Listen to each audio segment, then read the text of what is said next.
Bismillahirrahmanirrahim. Alhamdulillahi alamin. Wassalatu wassalam ala asyrafil anbiya wal mursalin. Sayyidina Muhammadin wa ala alihi wa sahbihi ajma'in wa ba'du. Kalau boleh saya minta tolong nih depan diisi kosong sini. Please kita.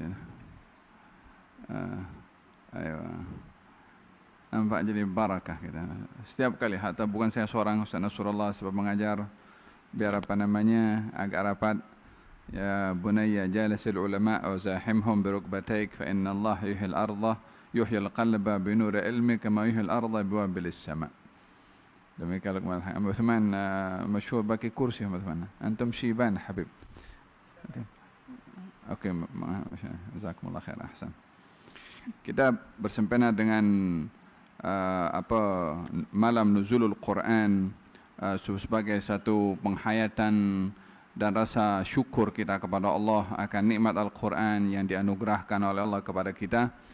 Sedikit mengambil ulasan dan ringkasan daripada tulisan Al-Imam An-Nawawi yang bertajuk At-Tibyan fi Adab Hamalatul Quran, yakni penjelasan kepada orang-orang yang membawa Al-Quran, yakni yang membawa Al-Quran di sini pada dasarnya semua umat Islam wajib belajar Al-Quranul Karim.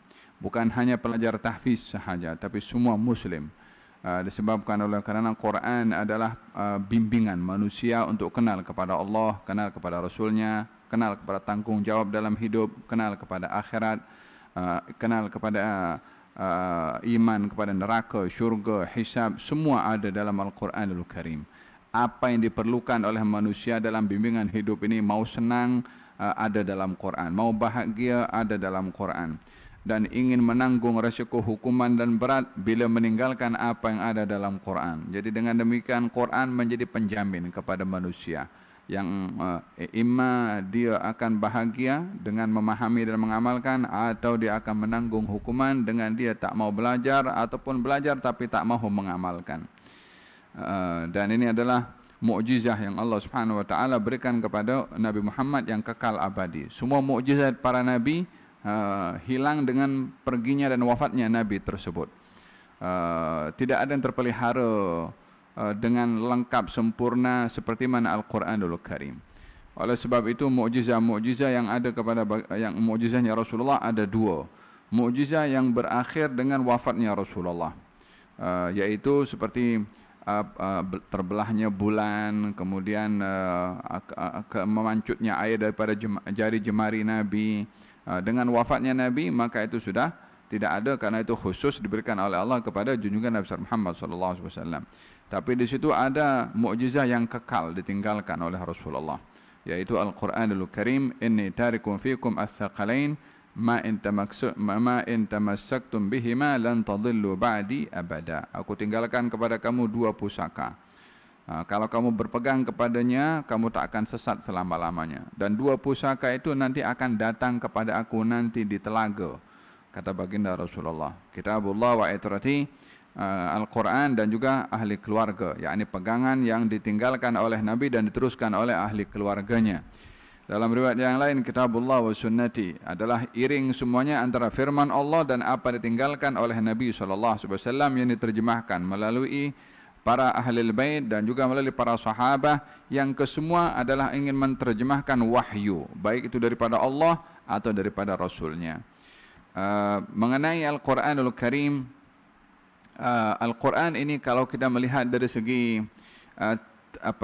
nuzulnya, penurunannya, itu berlaku dengan dua kaifiyah, dengan dua cara.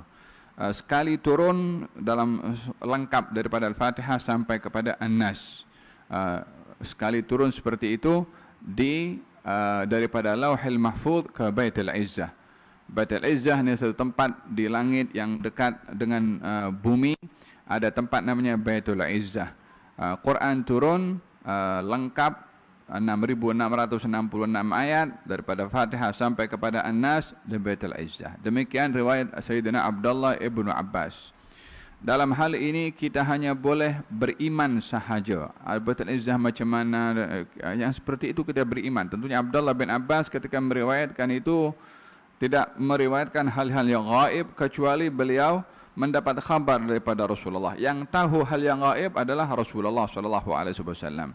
Jadi ketika Abdullah bin Abbas bercerita sedemikian, tidak mungkin dituduhkan kepada Abdullah bin Abbas dia buat-buat pendapat hal-hal yang gaib seperti itu, sementara beliau adalah seorang yang alim, yang wara, yang ahli ma'rifah, dan termasuk orang yang rajin belajar kepada baginda Rasulullah sallallahu alaihi wasallam. Hanya penurunannya kepada baginda Rasulullah sallallahu alaihi wasallam itu berlaku selama 23 tahun. Bermula dari Nabi diangkat menjadi Nabi usia 40 tahun sampai usia 63 tahun Nabi wafat. Pada masa 23 tahunlah Al-Quran itu turun secara bertahap, sedikit demi sedikit. Hikmah daripada Al-Quran itu turun sedikit demi sedikit adalah untuk mengajarkan kepada kita manusia bahwasanya Al-Quran turun itu menyelesaikan permasalahan yang terjadi di masyarakat. Al-Quran turun secara bertahap untuk memberikan solusi kepada masalah-masalah yang terjadi di tengah-tengah masyarakat. Contohnya, berlaku tentang masalah dahulu, masalah anak angkat itu sama dengan anak sendiri, boleh mewarisi. Menantu angkat sama dengan menantu sendiri, jadi muhrim. Ini menjadi satu pegangan masyarakat Arab satu ketika dahulu. Ketika Allah Subhanahu wa taala ingin membatalkan hukum itu berlaku kepada anak angkat Nabi sendiri, yaitu Zaid bin Harithah. Dulu panggil Zaid bin Muhammad. Masyarakat panggil Zaid bin Muhammad. Orang kenal Zaid bin Muhammad. Jadi community waktu itu mempunyai pemahaman bahwasanya anak angkat sama dengan anak sendiri. Buktinya Zaid dipanggil Zaid bin Muhammad. Padahal itu tidak benar, mesti disebahkan kepada ayah yang sebenarnya. Karena itu terjadi di waktu itu dan ingin dibatalkan hukumnya, turun firman Allah Subhanahu wa taala, ud'uhum li'abaihim. Panggillah seseorang itu sesuai dengan nama bapaknya, siapa nama ayahnya. Maka tak boleh lagi panggil Zaid bin Muhammad. Maka berubahlah hukum Zaid bin Harithah, bukan Zaid bin Muhammad. Masalah khamar dahulu hal yang biasa orang minum arak. Bukan hal yang pelik orang minum arak. Bahkan yang pelik kalau tak ada arak di rumahnya pada waktu itu. Maka Allah ingin membatalkan, mengharamkan akad arak ini. Maka diperintahkan step by step. Bagi tahu jangan mendekati salat kalau kamu dalam keadaan mabuk. La taqrabus salata wa antum sukara. Maka terhad masuk orang nak minum arak. Karena nak minum arak takut mabuk. Nanti masuk waktu salat dia tak boleh salat dalam keadaan mabuk. Allah larang untuk mabuk ketika ingin salat. Maka dibatasi waktu salat. Mungkin ada masa untuk minum arak itu lepas isyak dan lepas subuh. Karena waktunya panjang. Daripada zuhur sampai isyak dia tak boleh minum arak, dibatasi dulu. Kemudian bagi tahu bahwasanya arak ini bahayanya lebih besar daripada manfaatnya. Wa itsmuhuma akbaru min naf'ihima. Dibagi tahu seperti itu. Mula orang-orang Islam itu berjaga-jaga dengan arak sampai datang perintah Allah Subhanahu wa taala, innamal khamru wal maisiru wal ansabu wal azlamu rijsum min amali syaitan fajtanibuh. Barulah semua kaum muslimin meninggalkan untuk minum arak. Bertanya berkenaan dengan orang yang dia menceraikan atau menghukum kepada istrinya. Kamu seperti ibu saya, untuk menghukum kepada istrinya, tak mau mendekati kepada istrinya. Dahulu orang-orang Arab bila ingin menghukum kepada istrinya seperti itu, maka dianggap istrinya seperti ibunya. Maka seseorang datang bertanya kepada Rasulullah, macam mana ya Rasulullah? Kata Rasulullah, ini sedang akan jatuh cerai engkau dengan dia. Turun firman Allah Subhanahu wa taala memberikan solusi. Ini contoh-contoh yang saya sebutkan sedikit daripada banyak permasalahan. Di masa 23 tahun itu, permasalahan terkait dengan kekeluargaan, dengan suami istri, masalah faraid, warisan, masalah kehidupan bermasyarakat, masalah bersuci, masalah pemerintahan pun juga. Semua itu turun Al-Quran membimbing kepada baginda Rasulullah SAW sehingga selama 23 tahun itu lengkap Al-Quran memberikan solusi kepada semua permasalahan. Itulah sebab kenapa Al-Quran diturunkan secara munajjaman, secara bertahap, yakni bukan sekaligus. Oleh sebab itu dikatakan dalam Al-Quranul Karim kalau Quran ini adalah sebagai syifa, penawar. kepada segala permasalahan. Ma farratna fil kitabi min syai', kami tak tinggalkan dalam Quran sedikit. Apa saja permasalahan kamu mesti cari dalam Al-Quran, mesti ada. Permasalahannya adalah umat Islam kurang mengkaji dan mendalami Al-Quran, atau hanya menjadikan Quran kitab bacaan, bukan kitab penghayatan. Dan tak sedikit sekali daripada umat Islam juga yang condemn kepada Al-Quranul Karim, katanya tak relevan di zaman kita sekarang, mungkin relevan zaman itu. Sementara yang menurunkan wahyu ini adalah yang menciptakan zaman sekarang ini, yang dianggap zaman milenium atau zaman teknologi. Yang cipta teknologi ini, manusia ini kan hanya kutip saja apa yang sudah disediakan oleh Allah Subhanahu wa taala. Yang letakkan angkasa supaya satelit itu menggantung, bukan itu NASA yang jadikan suasana itu supaya menggantung seperti itu. Yang menciptakan di sana hampa udara semua itu menggantung, ya Allah Subhanahu wa taala, bukan NASA. NASA memanfaatkan guna besi apa semua supaya menggantung. Yang ciptakan besi siapa kalau bukan Allah Subhanahu wa taala? Dan guna benda yang sudah dicipta oleh Allah, tapi erogan. Oh, kita sampai ke bulan, la haula wala quwwata illa billah. Baru sampai bulan dah seronok sangat. Falhasil, apa guna sampai ke bulan kalau tak kenal kepada yang menciptakan bulan? Hatta sampai ke Merih, kalau tak kenal kepada Allah, apa gunanya? Paham tak? Ada berkenaan dengan Al-Quranul Karim. Al-Imam An-Nawawi dalam kitabnya ada membahaskan berkenaan dengan wain haqi an-nadharah ala kulli hal. Katanya dalam hadis Nabi Muhammad sallallahu alaihi wasallam, beliau bersabda, khairukum man ta'allama al-Qur'ana wa 'allamahu, sebaik-baik kamu adalah yang belajar Al-Quran dan juga mengajarkannya. Dengan demikian, belajar Al-Quranul Karim merangkumi kepada membaca betul makhraj hurufnya, tajwidnya, belajar Al-Quranul Karim, menghayati maknanya. Hak Al-Quran itu dua. Yang pertama, dipelajari cara bacaannya dan pemahamannya. Yang ketiga, aplikasinya. Yang kedua adalah mengaplikasikan Al-Quran dalam kehidupan. Kalau tidak, maka Al-Quran hanya menjadi kitab bacaan sahaja tanpa dilihat praktikalnya kepada umat Islam. Oleh sebab itu, umat ini adalah umat yang mesti menterjemahkan Al-Quran melalui perbuatan mereka, supaya Al-Quran dapat dilihat melalui perbuatan orang Islam. Fil hadis Nabi Muhammad sallallahu alaihi wasallam, beliau bersabda tentang orang belajar Al-Quran, alladzi yaqra'ul Qur'ana wa huwa mahirun bihi ma'as safaratil kiramil bararah, walladzi yaqra'ul Qur'ana wa yatata'ta fihi wa huwa alaihi syaqun lahu ajran. Rawahul Bukhari. Katanya, barang siapa yang membaca Al-Quran dalam keadaan dia mahir, yakni dia belajar Quran sampai dia mantap bacaannya, sebutannya, tajwidnya, ya kan, lagunya, katanya taghannaw bil Quran, berlagulah kamu di dalam Al-Quran. Perintah daripada Nabi sallallahu alaihi wasallam. Walau demikian, dilarang untuk melampau. Jangan sampai tujuan membaca Al-Quran hanya lagunya. Kadang-kadang orang baca Quran hanya fokus kepada lagunya saja, sampai itu kan dibuat-buat itu sampai ke peringkat tanattu'. Halakal mutanatti'un, akan binasa orang yang melampau. Hatta dalam Quran, orang yang melampau dalam bacaan Quran pun juga hanya pusing-pusing suaranya hanya untuk mengindahkan suara sahaja. Hada dikatakan sebagai orang yang mutanatti'. Kalau yang membaca Al-Quran dalam keadaan dia mahir akannya, maka dia akan bersama dengan para malaikat as-safaratul kiramil bararah, malaikat yang mulia. Adapun orang yang belajar Al-Quranul Karim sementara dia sukar, yakni membacanya itu susah nak boleh baca dengan lancar, dia masih silap sana, tergelincir sana, tetapi tetap berusaha juga untuk membaca, maka baginya dua pahala.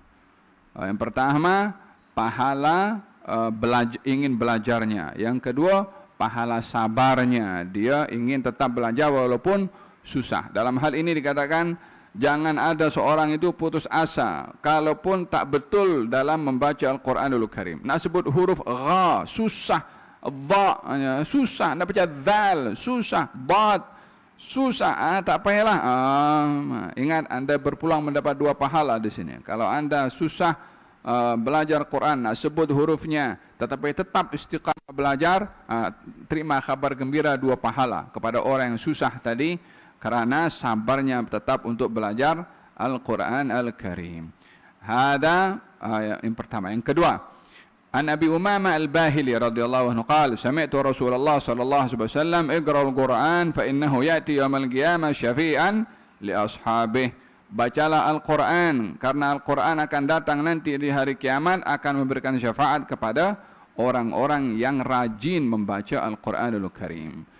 Faham dong? Di antara yang dapat memberikan syafaat selain daripada para anbiya, para ulama, dan orang-orang yang diberi peluang oleh Allah Subhanahu wa taala untuk memberikan syafaat itu kalau anda berpeluang dapat daripada orang lain. Tapi anda tidak boleh menjamin dapat syafaat, tapi yang boleh beri jaminan beri syafaat anda sendiri kalau berbuat bersama dengan Al-Qur'anul Karim melalui perbuatan kita. Kalau kita mengharapkan syafaat daripada orang, ya itu salah satu juga mendapatkan syafaat, tapi itu perbuatan orang kepada kita. Tapi kalau Quran, perbuatan kita kepada Al-Quran, kalau kita jaga itu Al-Quran dengan kita membacanya, maka Quran itu akan menjadi saksi kepada Allah nanti di hari kiamat untuk memberikan syafaat kepada orang yang bersama dengan Al-Quran. Belum hari kiamat lagi, hatta di barzakh pun juga ditemankan oleh Al-Quranul Karim. Teman yang tidak pernah berpisah adalah Al-Quranul Karim. Saat nazak dia dengan kita. Oleh hadza fil hadis Allah tidak akan mengadab seseorang yang hatinya ada Al-Quran. Bila ya masa hidup, masa nazak, masa di barzakh, macam mana dia nak dihukum sementara di hatinya ada kecintaan kepada Al-Quran dan belajar akan Al-Quranul Karim. Naam. An Abi Sa'id Al-Khudri radhiyallahu anhu, an Nabi sallallahu alaihi wasallam, oleh hadza ketika seorang sahabat Nabi, suatu seorang itu setiap kali salat dia akan baca surat Al-Fatihah. Surat Al-Ikhlas. Qul Allahu ahad. Apa saja solatnya yang selesai baca Fatihah surat mesti diakhiri dengan Al-Ikhlas. Maka sahabat di belakang pun komplain, apa benda ini? Setiap kali solat baca surat Al-Ikhlas, Qul Allahu ahad, Allahu ahad terus. Maka dikomplain kepada Nabi sallallahu alaihi wasallam, ya Rasulullah, ini si fulan selalu dalam solatnya membaca surat Ikhlas saja terus. Maka dipanggil oleh Nabi sallallahu alaihi wasallam, kenapa kamu berbuat demikian? Katanya, Rasulullah, ini uhibbuha, aku suka dengan surat Al-Ikhlas. Katanya, hubbuka iyyaha yudkhilukal jannah, cinta kamu kepada surat Al-Ikhlas akan masukkan kamu ke dalam syurga. Satu surat saja, Al-Ikhlas. Qul huwallahu ahad, Allahu samad, lam yalid wa lam yulad, lam yakul lahu kufuwan ahad. Adalah intinya dalam hatinya itu adalah ada ta'zim dan mahabbah kepada Al-Quran Al-Karim. Faham dong? Jangan sampai hati ini kosong daripada Al-Quran.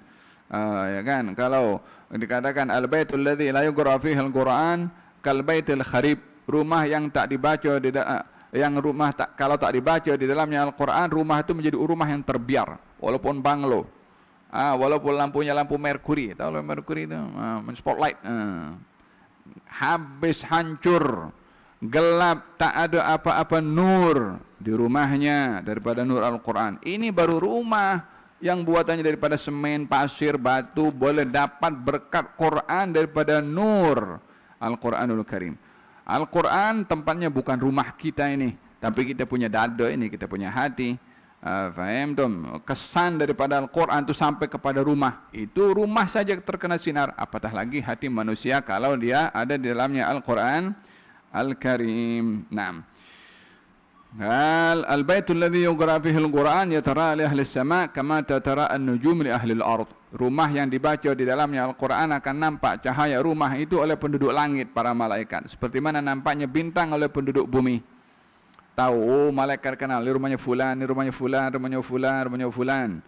Oh, ini flat, ada flat berapa, di 15-20 tingkat. Oh, tak semua nampak cahaya, gelap semua itu, kecuali satu saja daripada 100 rumah tu, unit dekat satu flat, dan satu saja nampak cahaya. Tak ada baca Quran di 99 unit. La ilaha illallah Muhammad Rasulullah. Faham dong? Kalau ba'du salihin, ada sampai siapa namanya, Al-Imam Al-Imam Abdullah bin Husain bin Tahir, saya ingat, atau Abdullah bin Umar bin Yahya. Itu di rumahnya, di setiap kawasannya dikhatamkan Al-Quran. Sampai tangga nak naik ke rumahnya itu, setiap tangga dia khatam Quran. Tangga yang kedua dia khatam Quran. Duduk di tempat itu untuk menghatamkan Quranul Karim. Bercahaya rumahnya. Kalau Sayyidah Sultanah duduk di kuburnya menghatamkan 5.000 kali Al-Quranul Karim. Dia gali kubur sebelum mati. Gali kubur itu baca Quranul Karim. Faham tak? Ada orang-orang yang dia hatinya wala' atau mahabbah dengan Al-Quran.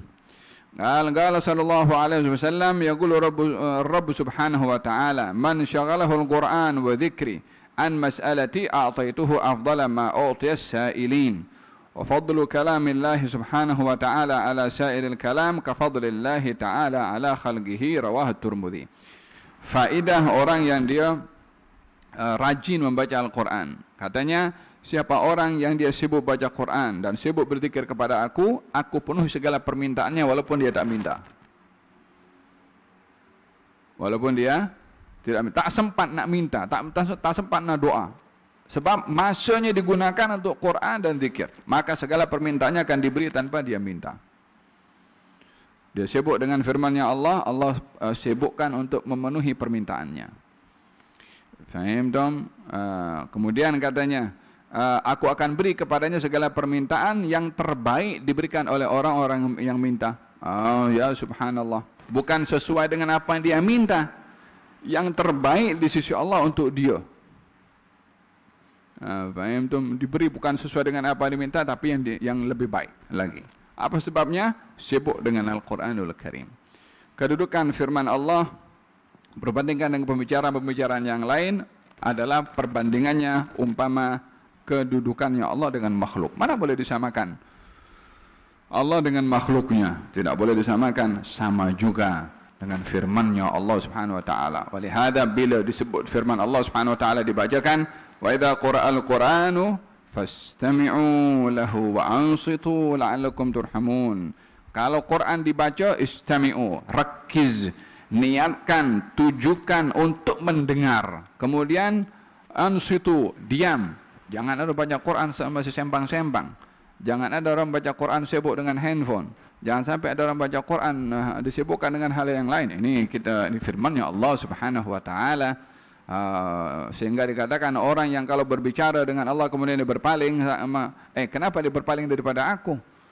Kita khawatir tidak beradab dengan Allah kalau membaca Al-Quran disibukkan dengan benda-benda yang lain. Kadang-kadang kita pun lalai alpo dalam hal ini kan. Sedang baca Quran, handphone kita bergetar sikit, siapa ini kan. Walihada kalau boleh bagi jauh sikit handphone tu, atau bagi jangan vibrate, bagi off, bagi plane mode ya. Airplane mode supaya tak ada vibrate pun juga. Tapi kadang-kadang ada hal penting juga mendadak susah juga nanti kan. Falhasil sikapilah Quran ini seakan-akan kita sedang direct berbicara dengan Allah Subhanahu wa taala. Sayyidina Ja'far As-Shadiq mengatakan, saya membaca Al-Quran dengan penuh khusyuk sehingga saya dapat merasa kalau dia, yakni Allah, sedang berbicara dengan saya. Al-Guwa daripada istihdhar ketika membaca Al-Quran Al-Karim. Naam. Dalam hadis yang berikutnya tentang kedudukan orang di akhirat nanti bila dengan Al-Quran di dunia, katanya, qala sallallahu alaihi wasallam, yuqalu li sahibul Quran, iqra wartaqi warattil kama kunta turattil fid dunya fa inna manzilatak inda akhir ayatin taqra.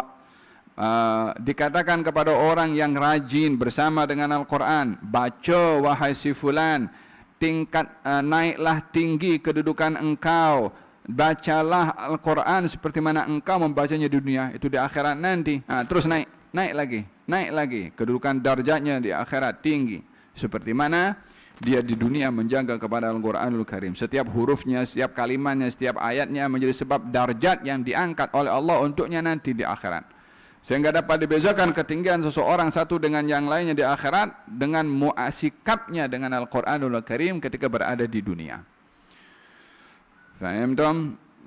Sayyidina Mu'adz bin Anas mengatakan, Rasulullah sallallahu alaihi wasallam bersabda, "Man qara'al Qur'an wa amila bima fihi ulbisa walidahu tajan yaumal qiyamah dhau'uhu ahsan min dhau'i syamsi fi buyutid dunya.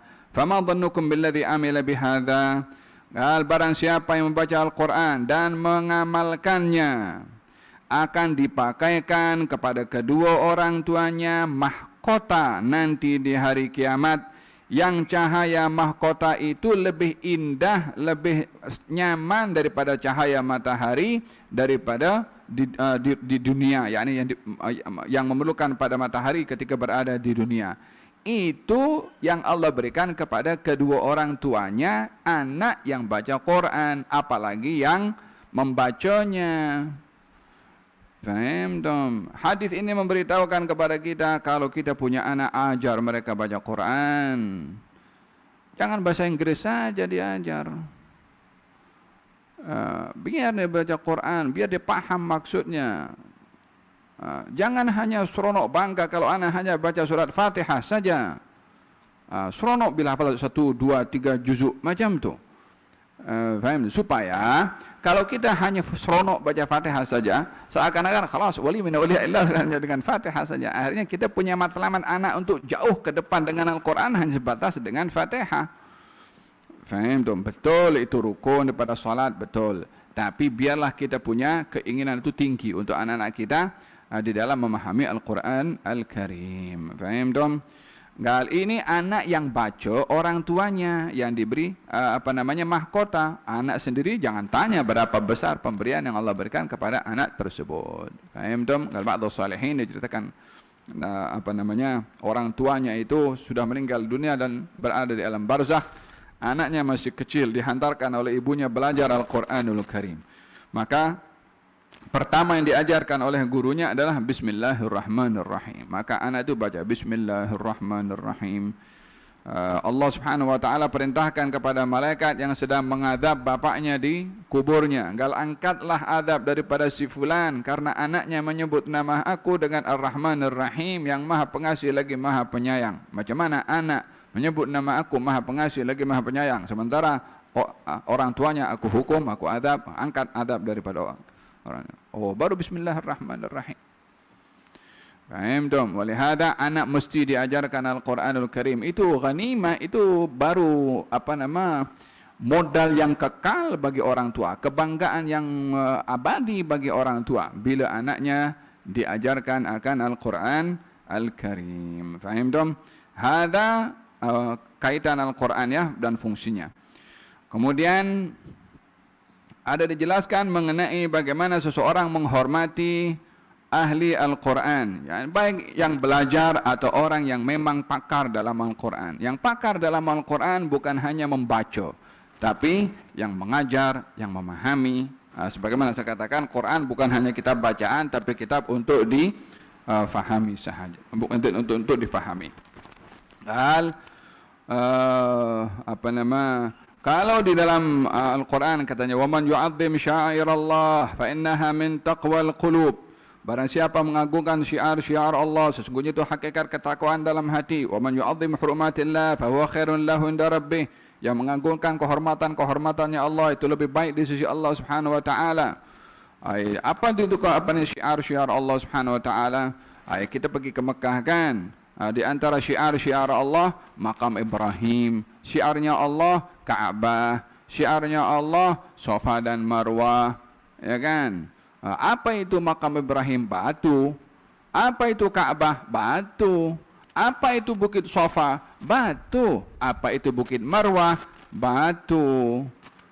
Jadi apa yang kita muliakan? Apa bezanya itu batu-batu dengan batu berhala yang disembah oleh kaum musyrikin, Lata, Uzza, semua Hubal dan macam-macam pun juga daripada batu juga, hanya beza bentuk saja, tapi dasarnya mungkin bahan batunya bahan batu yang sama. Apa yang membezakan? Yang membezakan adalah batu-batu yang saya sebutkan itu Maqam Ibrahim, Ka'bah itu dimuliakan bukan karena batunya, tapi karena orang-orang yang mulia di sisi Allah yang mengamalkan apa yang Allah suruh kepada mereka, sehingga kesan daripada mereka itu dimuliakan hatta batu. Kenapa itu Maqam Ibrahim dimuliakan? Karena yang pijak batu itu adalah Nabi Ibrahim, bukan karena batunya. Kalau dari segi batunya mungkin batu permata lebih berharga dari segi nilai materialnya. Tapi kalau makam batu yang dipijak oleh Nabi Ibrahim, mana ada harta boleh menilai dengan berapa akan dinilai? Faham dong? Karena kedudukannya karena kemuliaannya bukan kepada zat, tapi kepada kemuliaan yang Allah letak kepada Nabi Ibrahim. Sama dengan Ka'bah juga. Apa kemuliaan pada Ka'bah? Rumahnya Allah. Jadi tengok kepada Ka'bah bukan batu, ini rumahnya Allah. Sama juga Bukit Safa dan Marwah. Inna Safa wal Marwah min syairillah. Dua ini bahagian daripada syiarnya Allah. Apa? Bukit batu. Mulianya bukan karena batunya, tapi karena orang yang dia serah kepada Allah, pasrah kepada Allah, mentaati perintahnya Allah, sabar dengan apa yang disuruh oleh Allah. Siti Hajar yang ketika dia mencari air dan sabar mematuhi perintahnya Allah Subhanahu wa taala. Idan dengan demikian, kalau ini saja benda-benda boleh mulia karena orang yang mulia, orangnya sendiri macam mana? Faham dong? Jadi melihat orang, iya fisiknya sama, matanya dua, telinganya dua, rambutnya mungkin panjang atau pendek, ya kan? Badannya mungkin segak atau kurus, timbangannya mungkin 60-70 kg contohnya, mungkin sama, tapi mana boleh sama? Orang yang timbangannya 50-60 kg, ini hafizul Quran, ahli dalam ilmu. Yang satu bukan. Tentu yang ada Quran lebih mulia. Apa sebabnya? Kan sama-sama manusia, juga makan juga. Iya, ini ada Quran, yang ini tak ada Quran. Karena kemuliaan Quran itu yang mengangkat darjat orang itu. Faham dong?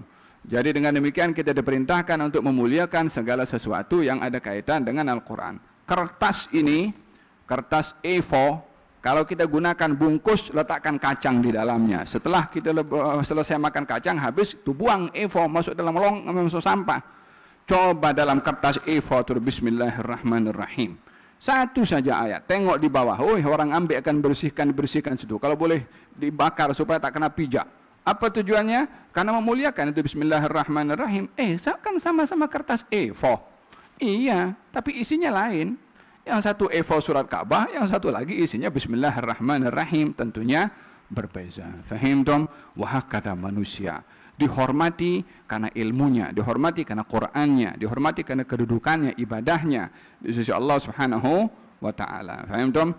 Wa dalam hadis Nabi Muhammad sallallahu alaihi wasallam, inna min ijlalillah ikram dhi asyaibatil muslim wa hamilul Qur'an ghairal ghali fihi wal jafi an.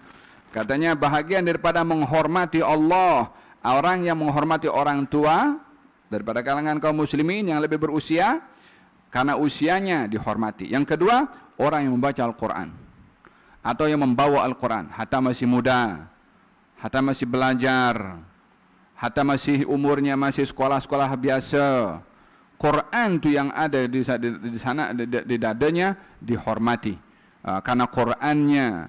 Faham tom? Sehingga orang tua walaupun usianya lebih tua, tapi kalau time salat yang pembawa Quran itu jadi imam. Orang tua umurnya lebih tua, Quran didahulukan daripada segala-galanya. Wafil hadis, Nabi itu ketika ingin mengubumikan jenazah setelah peperangan Uhud, satu liang lahat lebih daripada satu jenazah. Nabi itu sampai mengukur siapa yang lebih layak untuk diletakkan dulu ke dalam liang lahat daripada hafazan Qurannya. Di mana di antara mereka berdua ini yang lebih banyak hafal Quran? Bila ditunjuk, maka dia yang turun dulu. Dihormati, mungkin lebih muda umurnya, mungkin lebih usianya jauh, mungkin keturunannya beza, tapi Quran yang menjadi sebab penghormatan diberikan oleh Nabi kepada sahabat tersebut. Dia turun dulu, baru yang lainnya. Faham tuh? Hada berkenaan dengan kemuliaan Al-Quran Al-Karim. Naam. Panjang kita nak bahas tentang Al-Quran Al-Karim ini ya. Ringkasnya kata Imam Nawawi mengatakan, "I'lam ya akhi, ketahuilah wahai saudaraku.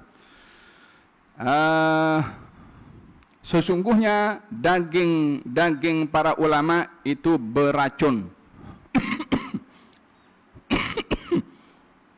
Maksudnya adalah jangan mengumpat, jangan merendahkan, jangan memaki, jangan mencerca, jangan mencela ulama. Yang melakukan demikian umpama makan daging yang beracun. Siapa yang akan mendapat mudarat kalau makan makanan yang ada racunnya? Yang makan. Sama juga dengan orang yang mengaibkan ulama. Silakan berbeza, silakan tak bersetuju bila ada pendapat-pendapat yang ada cenderung dengan pendapat ulama yang lain, tapi jangan rendahkan. Faham tak? Dalam hal ini kita belajar untuk menghormati ulama, wajib menghormati kepada mereka walaupun berbeza pendapat. Jangan suka komen dekat Facebook merendahkan hanya berbeda dengan Anda. Kita pun kalau berbeza dengan orang lain kan, macam kita ini sudah jadi hakim di akhirat. Seakan-akan kita je yang betul. Ini memang yang beri otoriti awak paling betul itu siapa? Faham tak? Qal inna luhumul ulama masmumatun wa adatullah ta'ala fi hadik astar muntaqisihim ma'lumah. Kebiasaan Allah Subhanahu wa taala kepada orang yang dia merendahkan, mencerca ulama untuk menghukum kepada mereka, itu sudah perkara yang amat jelas diketahui oleh semua kalangan. Ghairah, kecemburuan Allah kepada ulama terhadap orang-orang yang mencerca dan memaki kepada mereka, yaitu anna man atlaqa lisanahu fil ulama bithalb, orang yang dia mudah mulutnya mencerca para ulama akan dihukum oleh Allah Subhanahu wa taala dengan al-thalb. Al-thalb ini akan dibuka dia punya aib.